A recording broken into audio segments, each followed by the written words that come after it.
Hello everyone, my name is Pranav and I am a legal intern in Lexis and Company. So in today's video I am going to talk about the conditions for the grant of the writ mandamus, which is enshrined in the Indian Constitution. So the writ of mandamus is a judicial remedy issued by the higher court to a lower court, public authority or a public officer directing them to perform a specific duty that they are legally obligated to fulfill. The conditions for the grant of writ of mandamus are as follows. So first point I am going to discuss is existence of a legal right. The petitioner must have a clear legal right that has been violated or denied by the respondent.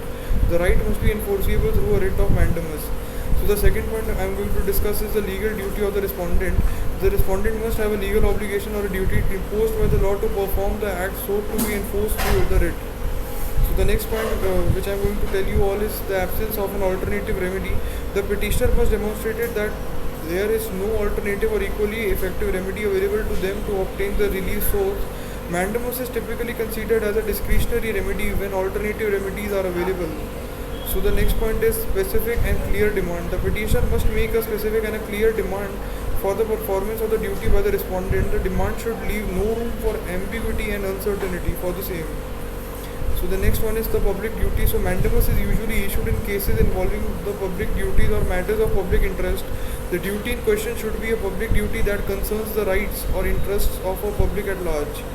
There should be no breach of discretionary power. Mandamus cannot be granted to direct the exercise of discretionary powers by a public authority. It can only be used or issued to compel the performance of a clear and a mandatory duty that is enshrined within law. The next point is no breach of contract or private rights. Mandamus is not applicable in cases where the dispute arises from a breach of a contract or private rights. It specially for issues or it is used to enforce public law duties. So the next point is locus standi. The petitioner must have a sufficient interest or standing in the matter of to seek the writ of mandamus. They should demonstrate that their rights or interests are directly affected by the respondent's failure to perform the duty. The issue must be justifiable, meaning it must be capable of being resolved by the court or through a legal interpretation and enforcement. Matters of policy or political nature may not be suitable for mandamus remedy. The grant of writ of mandamus is discretionary and the court may consider various factors including the nature and importance of duty, public interest and the balance of convenience before deciding whether to issue the writ or not.